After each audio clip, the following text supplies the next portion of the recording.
Dr. Charles Wentworth. I conduct research in the field of physiology. The story you are about to see involves some facts about physiology, but it is more than a clinical report. It is a story that revolves around two seemingly unrelated articles: a good luck charm and an ordinary hypodermic syringe.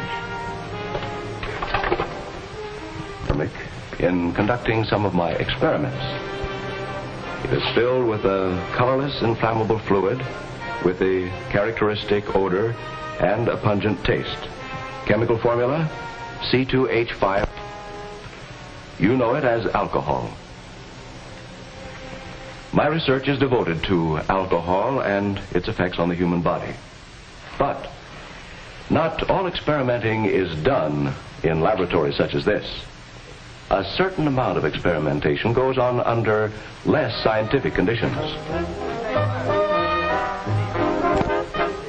Jerry Landon is one such experimenter. Jerry Landon, home from college for a vacation of fun and relaxation. After a while, well, we make bets. See, the guy that can thread the needle first after the most beers wins. And so who did? Well, you think he'd tell us if he didn't? Well, you asked me what effect beer has, and I told you. On me, none. Jerry Landon is one of the types who experiments with drinking, the all-out type. Keith Stevens, on the other hand, is much more conservative. Hey, Keith, how would you and Mary like to go out to the lake tomorrow? What time? Early? Take a steak. Make a day of it. Think it over. Like to? Oh, Keith, I can't. I promise. Promised your mother you'd do something or another. How'd you know? Because you like to plan everything in advance. Nothing spur of the moment. Am I that bad? I didn't say it was bad. It's just different from me, I guess. I like to let things take their course. What do you have? Beer? The Coke's all right. Coke and a beer. Now there, I'll bet you planned that answer. If I was going to have beer, you were going to have a Coke, right?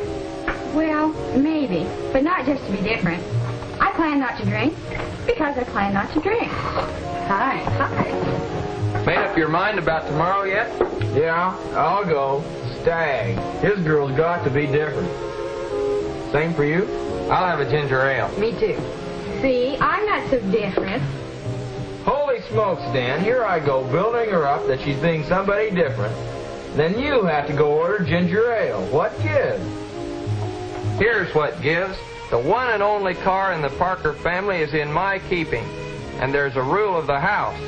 No drinking and driving. Not even beer. Not even water. Ginger ale. Hi, Jerry. Let me see. My car keys? No, the charm. Now, wait a minute. That's my lucky piece. It got me through history last term, and I'm counting on it to graduate me. Couldn't I trade you out of it?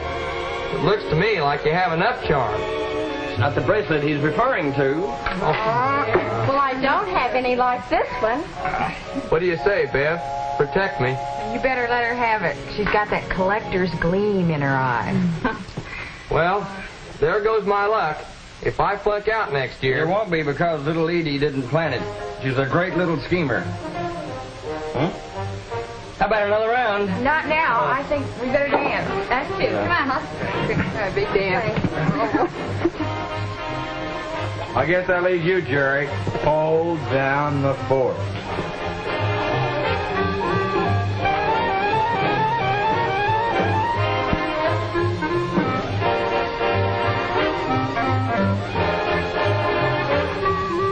The evening slipped pleasantly away for the three young men and their dates. For Keith Stevens, who did some drinking, for Jerry Landon, who held down the fort, and for Dan Parker, who stuck to ginger ale.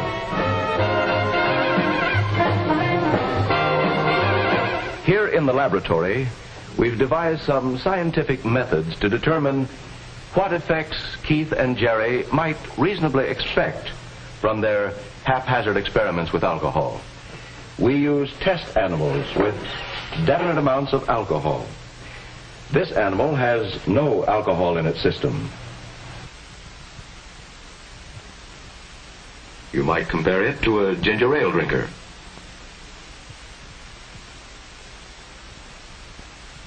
This is an animal which has previously been injected with only enough alcohol to bring the level in its blood up to what it would be in a human being after drinking 4 beers.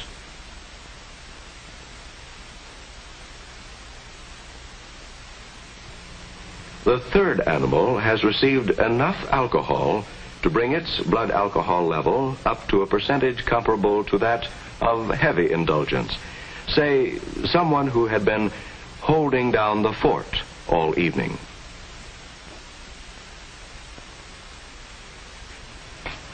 Watch the first one, the one without alcohol. His reflexes are fast and automatic. He immediately copes with the unusual situation.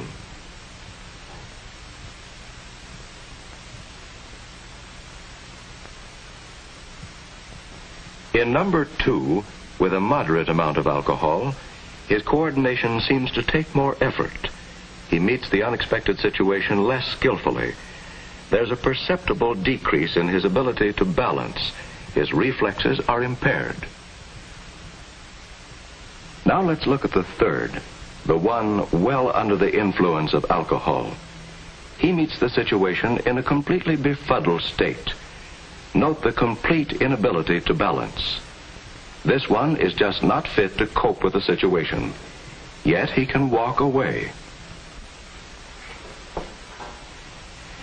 Test animals aren't alone in showing these reactions. Let's take a walk over to a classroom where human reactions are being tested. Now let's see what would happen when driving under the influence of alcohol. To find out, we use the Aetna Driver Trainer. A unique teaching device with real car controls, the Driver Trainer employs a series of special instructional films to present actual on-the-road driving conditions shown on a screen. The drivers of these individual classroom cars have a driver's eye view of this motion picture highway. Let's imagine you're driving and haven't taken alcohol. Watch out for that delivery man. Your rapid perception of the situation and quick brake reaction prevented what could have been a fatal accident. Now let's suppose you had done some drinking and are driving down the same road. You're driving a little too fast and have a false sense of confidence. Watch it. A few more feet might have meant tragedy. This time, let's imagine you're fully under the influence. Reflexes are slow, judgment poor, and you're too late and too slow to avoid hitting the delivery man. Your confidence was high, but your reactions and judgment were low. Yes, like animal number 3 here. When you're under the influence of alcohol, you keep on trying. You keep on thinking you can. Your coordination is low, but your confidence may be high. Certainly, Jerry Landon's confidence was high.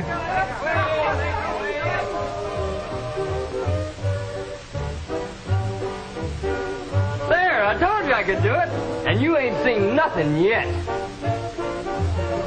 Jerry in front of an audience may be able to perform satisfactorily, but when he's alone and driving, he lets down and loses his concern, and therefore the safety factor.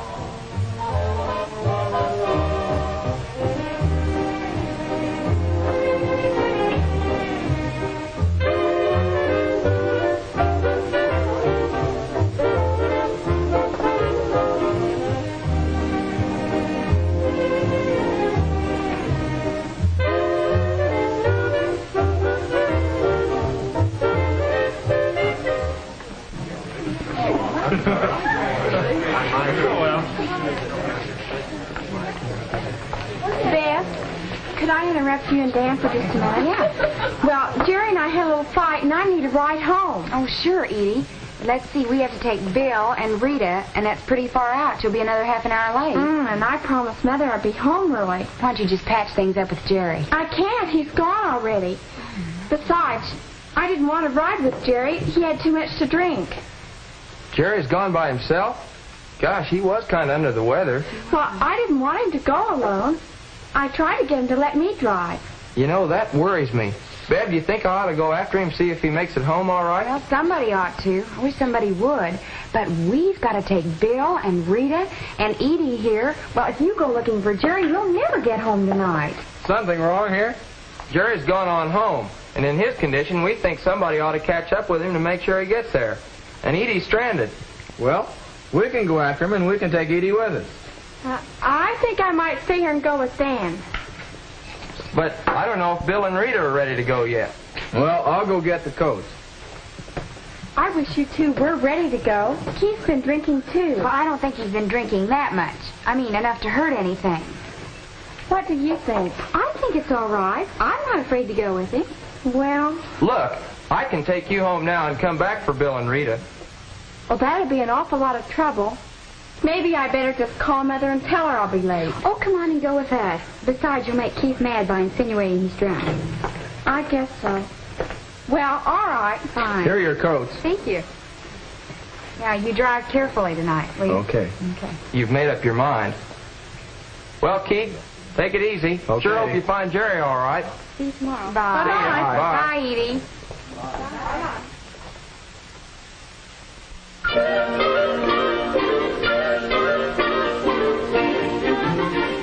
Somewhere a drunken driver was behind the wheel. But by the time Dan and Bev had taken the other couple home, they felt much less apprehensive. They supposed Keith had caught up with Jerry in time. And then...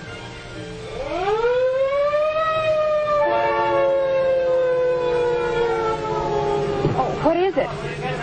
Looks like an accident. You don't suppose it was Jerry? Keith should have been able to catch him by now. You wait here. I'll go see if I can help.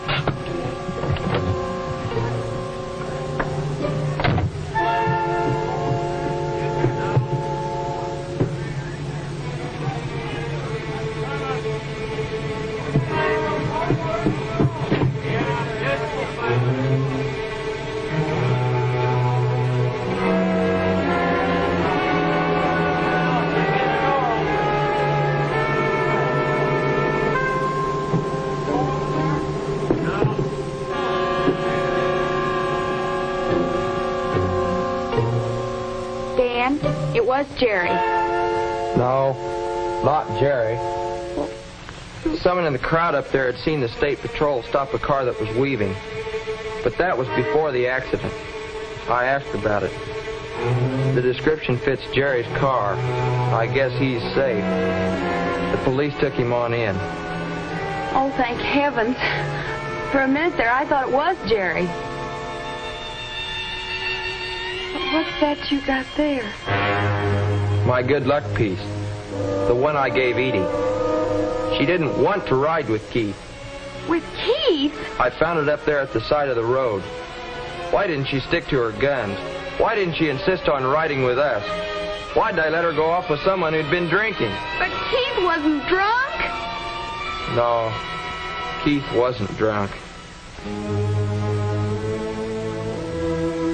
No, Keith wasn't drunk, the way Jerry was. Had he been, the police might have picked him up too. But Keith had just enough alcohol to slow his reactions in a critical moment. A moment that was to send him and Mary and Edie to the hospital. I know one thing. You can't trust to luck. If the driver's been drinking, you've got to stick to your guns and turn down the ride. Always. Nobody can afford to drive with alcohol present in the body. Today's heavy traffic and high-speed cars make the odds heavy against the non-drinking driver. Out of consideration for the safety of others and yourself, should you drive if you have been drinking recently? Should you ride with a driver who has? These decisions ought not to be difficult for you to make.